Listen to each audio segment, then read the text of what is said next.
Good morning mga ka-farmers, nandito ngayon tayo sa Sophie Step Farm. So nandito tayo sa isang puno ng Indian Mango. So dito halos sumayad na yung bunga ng Indian Mango sa lupa. So marami ngayong bunga yung Indian Mango. So hintayin lang natin na mahinog siya. So yung maniba. Ngayon marami na ring mga maniba na Indian Mango nandun sa bandang taas. So yun yung kukunin natin. Ito, hintayin pa natin siyang maging maniba. So ngayon maraming bunga yung mga Indian Mango dito sa loob ng Sophie Step Farm. So yan, makikita nyo halos nasa lupa na. So meron pang isang side dyan na talagang halos nasa lupa. So yan yung mga bunga ngayon ng Indian Mango dito. So isang puno pa lang to dito sa loob ng Sophie Step Farm na may mga bunga na.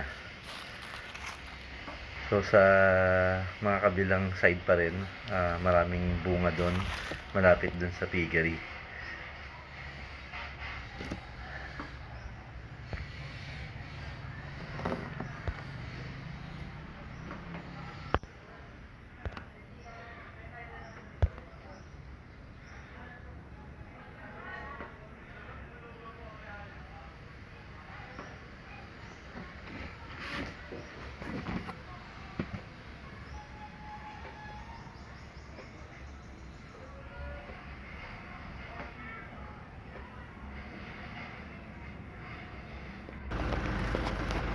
Ito naman guys, isang puno ng lakatan.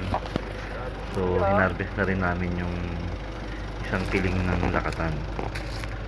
So marami-rami rin yung bunga ng lakatan dito sa loob ng farm. So ayan, iuwi namin sa Manila.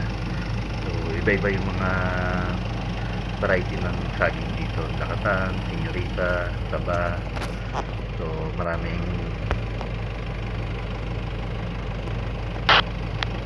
variety ng saging dito. Taba, lakatan, senyorita.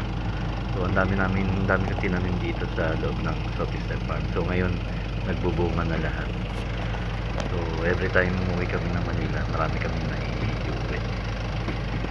So talagang maganda magtanim talaga.